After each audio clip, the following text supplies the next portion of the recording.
Welcome to Randy's old-time radio shows. Blast off into adventure with Orbiter X, a gripping British sci-fi radio drama from 1959. Produced by the BBC, this futuristic tale follows the daring crew of the Commonwealth Space Project as they battle sabotage, secrets, and space tyranny. With suspenseful storytelling and realistic tech talk, Orbiter X thrilled audiences of its time. Strap in. This is Cold War-era space drama at its finest.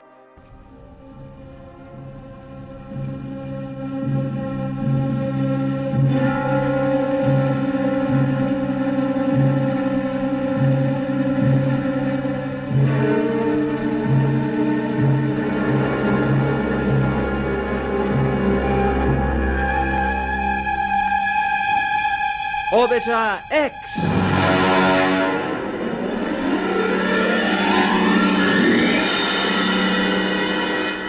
Episode 6, Breakaway.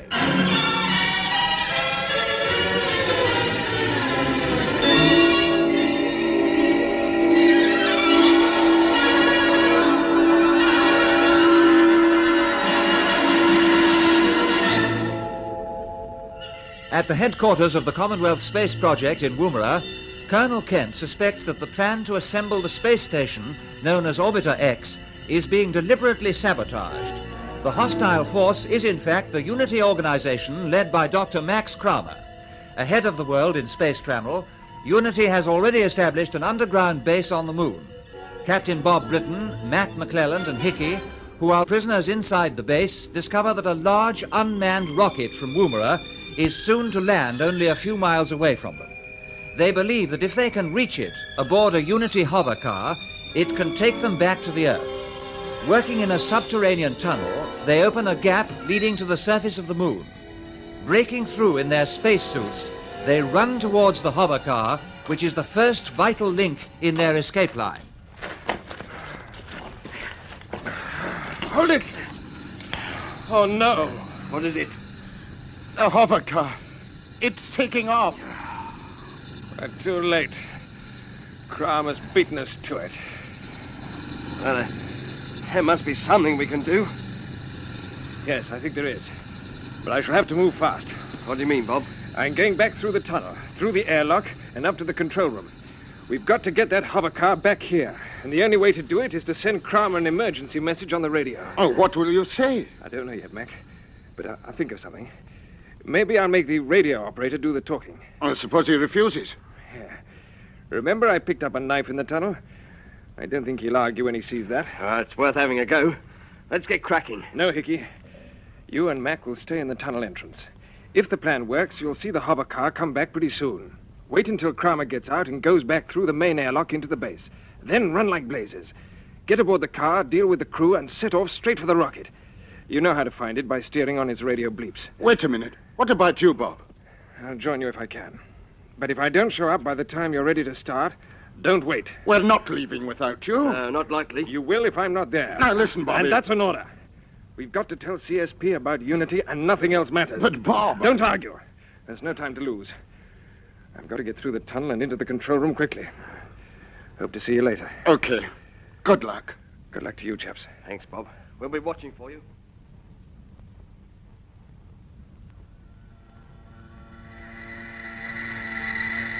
Hello, this is Moon Control calling.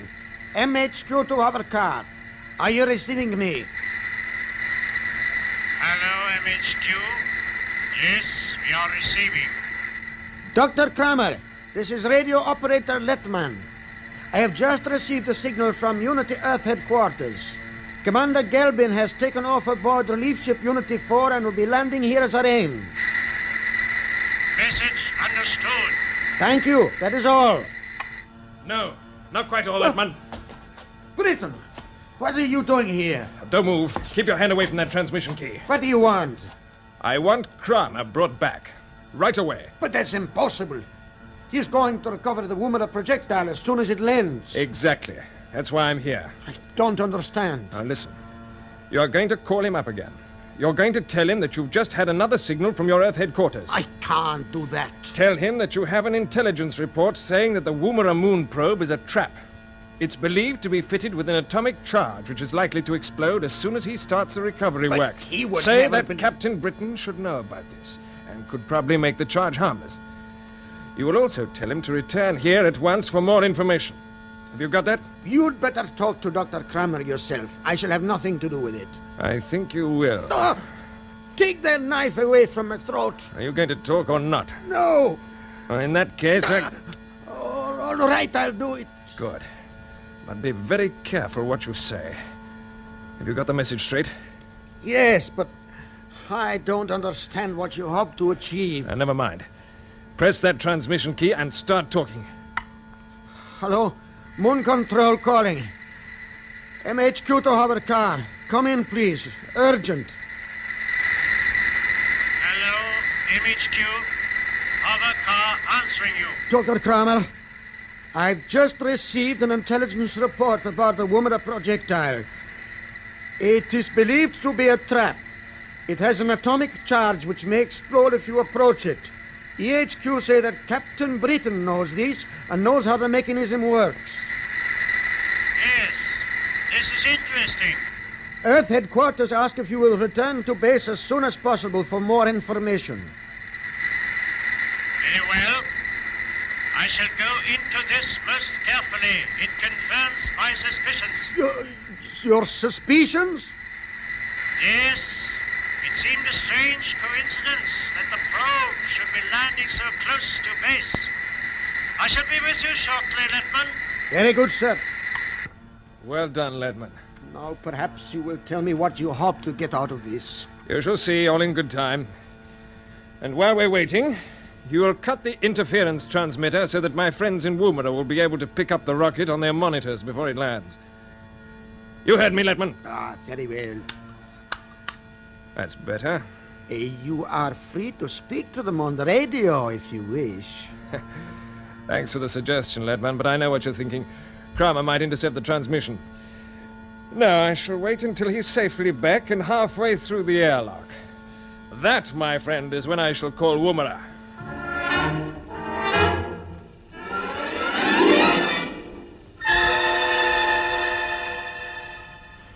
Icky, listen. We're picking up the sound of engines on our helmet receivers. It must be the hover car coming back. Yes, you're right, Mac. Yes, look. There it is. So Bob's plan has worked. Yes, but where is he? He should be back with us now. What should we do if he doesn't show up? He's given us our orders. We carry them out. Yes, I suppose we must. The hover car's stopping outside the entrance to Moon HQ. Yes, so I see. Keep down. Kramer's getting out. So's his station commander. What's his name? Neeson. That's right. And the rest of the crew's following. Yes. We're in luck. All going into the airlock. Do you think we can get the hover car moving as soon as we get aboard? Yes, I watched exactly what Neeson did with the controls when he brought us here. I think I've got them taped all right. Good. I think I have to.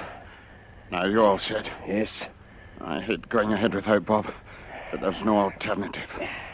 Come on. Run for it. Right.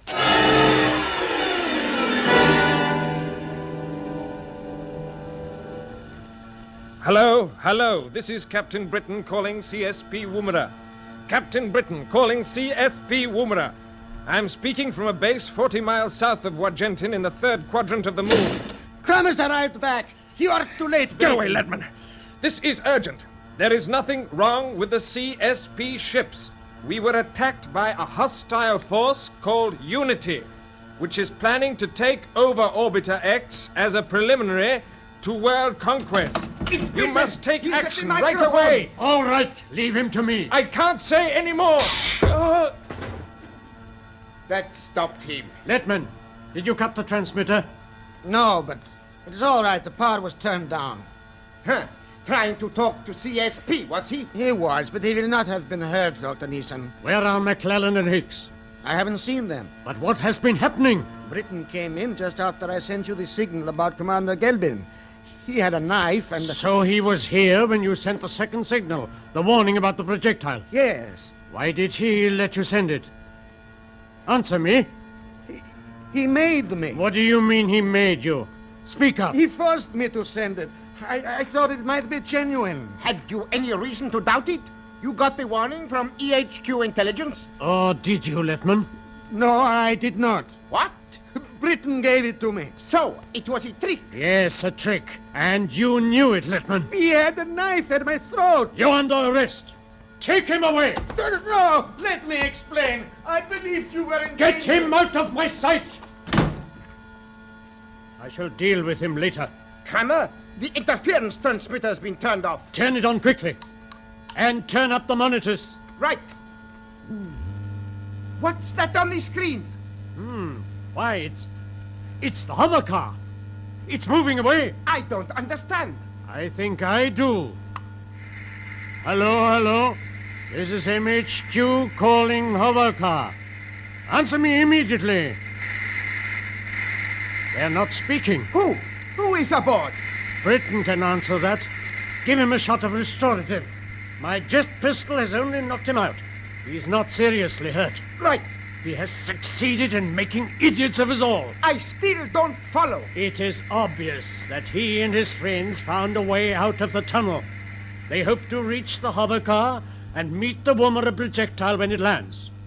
We left before they could reach it, so Britain used Littman to call us back. So McClelland and Hicks are aboard. Exactly. And look at the screen. They are steering straight for the Wargenton landing area. The restorative is beginning to work. Good.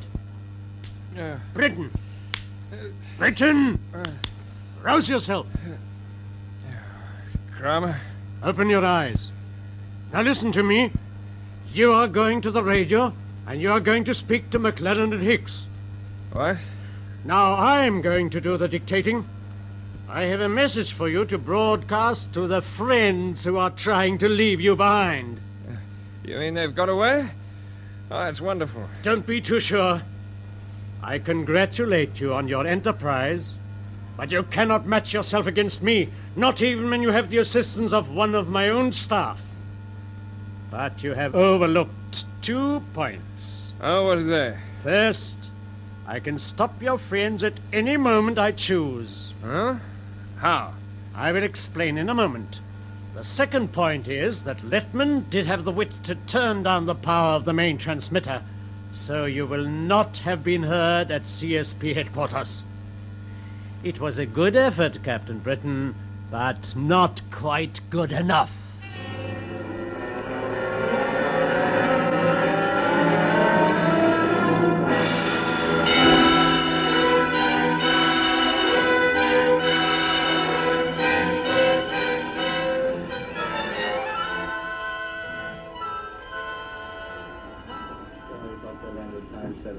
The monitoring station at Alice Springs should be coming through to us any moment now, Colonel. Oh, good. What exactly was it they said to you? Well, it was a junior engineer who came on the phone. All he said was he'd been playing around with a radio lash-up he'd built himself, and suddenly he picked up some RT. The signal was very weak, but when he heard CSP mentioned, he straightway flicked on the switch of his tape recorder. That was at 17:05. Smart boy. And you've arranged to have the tape played down to us over the radio telephone link. That's right. It only runs for a few seconds. There's probably nothing in it, but I thought we'd play safe. Of course. It's a tragedy that we should have lost touch with the moon probe just when it seemed to be more or less in the clear. Yes. I've checked up on the atmospheric conditions, sir, and the funny thing is that there's no evidence of any unusual sunspot activity and nothing really to account for the loss of reception. So my theory becomes more and more logical. I think it does. Yes. And if there is an intelligent agent working against us, it seems reasonable that he should screen his activities behind this interference. Hello, CSP Control here. Yeah? Okay, I'll switch it on. Alice Springs, sir. They're playing the tape over to us on Channel 7. Oh, good. Hello, monitor. Yeah, we're getting you okay. You can start the tape whenever you like. Okay, so long. Turn on the recorder and we'll take it down ourselves. You never know, it might be interesting. Right, sir. Here we go. Wrong with the CSP ships. A hostile unity. take over Orbiter X as a preliminary. Do you recognize the voice, Brown? I wouldn't like to say, but it could have been Captain Britain. That's exactly what I thought. It looks as if that's all we're going to get, sir. Ask if they got any direction on the signal. Right. Hello, Alice Springs? Is that the lot? I see. Tell me, did your bloke get any DF on that? No? Well, did he hear anything else before he started recording? Just the words calling CSP. I see. Okay, then. Thank you. It couldn't have been Bob. Must have been some radio ham talking about the project. I wonder, what was the position of Bob's derelict ship when that signal was picked up? Oh, I can soon tell you that, sir. Here's the orbit chart here and the timings. Well, look here. This is Orbiter 2's course. Yes, and at 17:05 it would have been passing over us. That's right. It was more or less between us and the moon. But you don't think the signal came from Orbiter 2, do you? No, there can't be anybody left alive in the ship. Strange things do happen. Listen, I want to speak to the engineer who monitored that signal. I want to know everything about it, but everything. Right, sir. And I shall play the tape over to the minister. If Bob is still alive, I shall do everything in my power to help him, even if I have to take off a ship myself, with or without permission.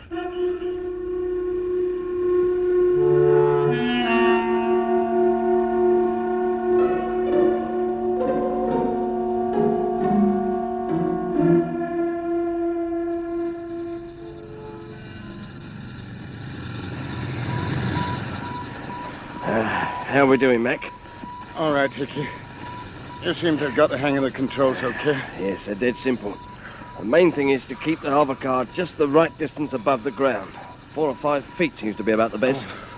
I wish I knew just how the lifting jets work. Well, they work on ionic drive. That's all we need to know, I suppose. Yeah. Turn to your left a bit. Keep on the signals. What's the probe doing now? Retrojets are firing. Yeah. There's no reason why it shouldn't make a safe landing. Do you think we were right to leave Bob behind? Yes, laddie. They were quite right.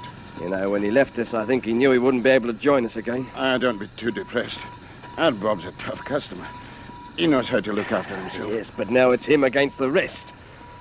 I wonder what's happening back there in MHQ. It's certainly strange we haven't heard from any of them. I'll turn up the radio again. Report to MHQ. What's that? I've got it. Listen. This is MHQ calling hovercar. Are you receiving me? What do we do about it, Mac? I'm going to answer them. We must know what's happened. They should hear me now if I press the transmission key. Hello, MHQ. We are now receiving you. Captain McClelland, you will return to base immediately. You'll do nothing of the sort, Mac. Bob! Hello, Bob. Are you all right? I'm fine. I want to tell you. Hello. McClelland, your position is hopeless. We know your intentions and you cannot get away. If you attempt to take off in the projectile, we shall launch missiles against you. If you return to base now, we promise you there will be no reprisals. We shall carry on.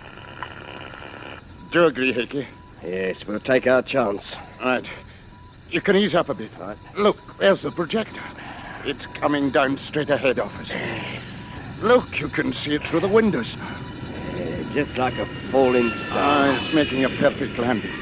It's touching down on hard ground. You can tell that because there isn't much dust being stirred up.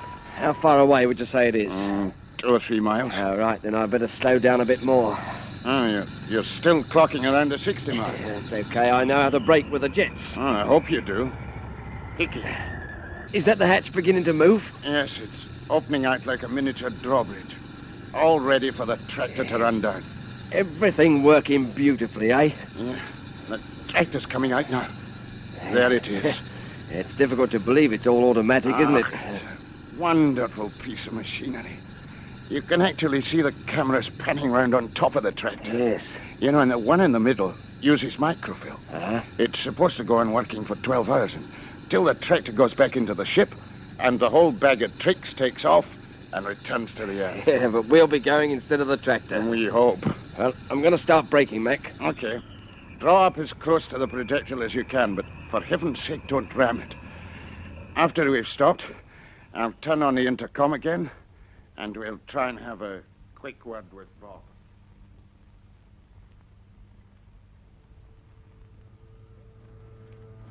Well, Captain Britain, I'm giving you your last chance to order your men back. Their lives are in your hands. The decision is yours.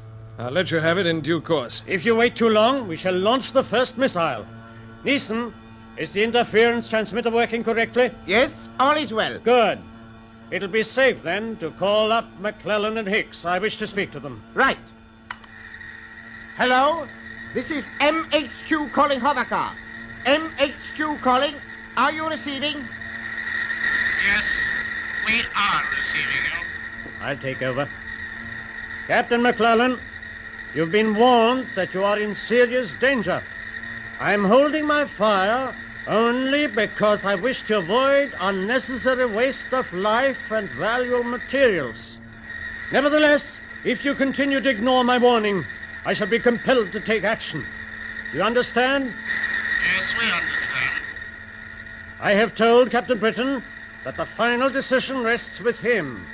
He seems reluctant to talk, but I shall now tell him to give you your official instructions. Pass to you, Britain. All right. Hello, Mac. Hello, Hickey. Hello, Bob. Bob, what's been going on? I'm afraid I haven't made much success of things at this end, but you've done your job wonderfully well. Congratulations. I see on the scanner here that you've stopped the hovercar alongside the projectile, and it only remains for you to put oxygen aboard and take off. That's the idea. But I know these people mean business. They'll certainly launch missiles against you. Yes, we'll take that risk, Bob. They will probably fire just after you take off.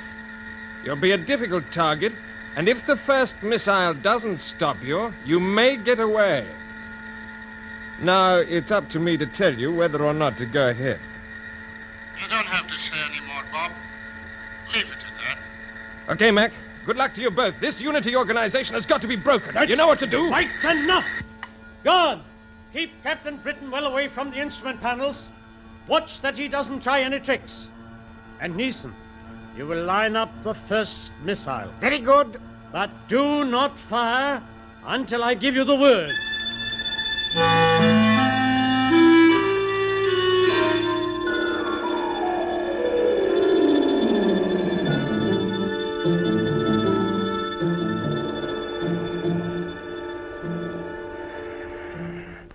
Now, there are 2 full oxygen cylinders in the back of the hovercar, Mac.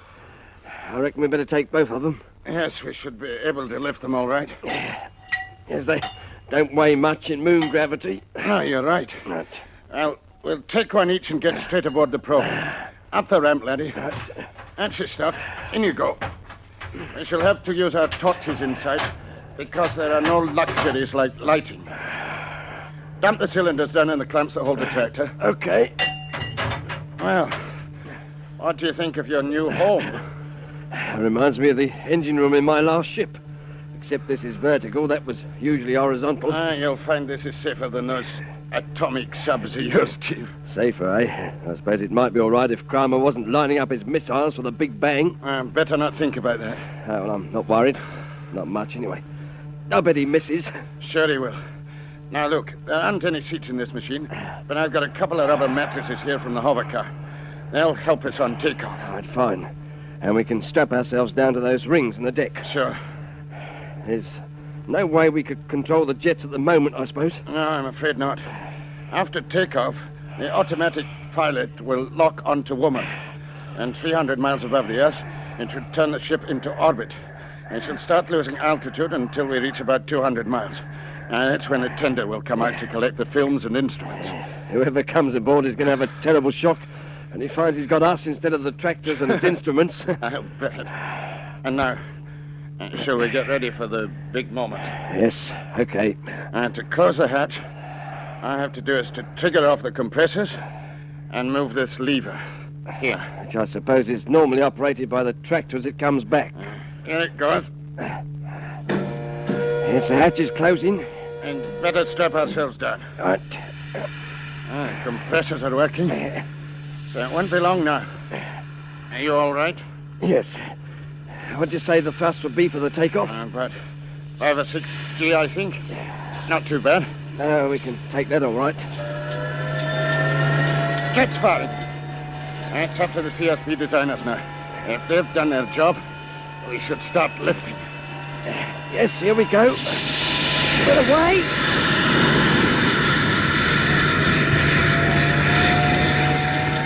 Yeah, all right by the feel of it. Yes, I reckon it's a perfect takeoff. This is where we start counting the seconds. Yes, I expect the unit is watching us on their screens. If we can survive the next minute or so, we might be all set for home. Yes, home. And just a few seconds can make all the difference. I feel I want to start counting. Well, we didn't have to wait long for missile number 1. No, it was nearly on target. Jets sound okay still, don't they, Mac? Yes, they do. Mac, what's the matter? I've just suddenly had a nasty thought. If I'm right, we're in real trouble. What is it, Mac? That explosion may have shifted us off course. Yes, you're right. But we can't check the course anyway, not without instruments. No. But if there's been any terrific change, we might see it if we look down at the surface of the moon. That means opening the hatch. Okay, open it up. Here we go. Just unfastening my straps. What can you see? Don't tell me we've turned into orbit. Mac, what's happening? I'm afraid you're in for a shock, Hickey, old son. We haven't turned into orbit.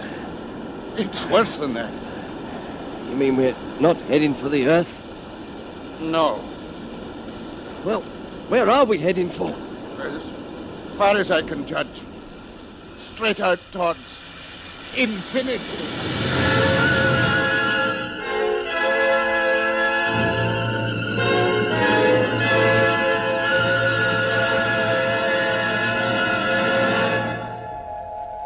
That was the 6th episode of Orbiter X, an adventure in the conquest of space by B.D. Chapman. It was produced for the BBC by Charles Maxwell.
Well, folks, that's all for tonight's broadcast here on Randy's Old Time Radio Shows. Now, bringing these golden oldies back to life takes no small amount of time and effort from our good friend Randy, cleaning up the audio, converting the files, and making sure each show has the best audio possible. If you've enjoyed the program and you'd like to help keep these classics on the airwaves night after night, why not consider a small donation? Every penny goes straight to supporting Randy's work and helping this channel stay on the air. You'll find the links down in the description below. And for those of you kind souls who've already given, Randy tips his fedora to you. Your support truly keeps this old radio spirit alive. Thanks ever so much. And until next time, keep those dials tuned and keep the memories rolling.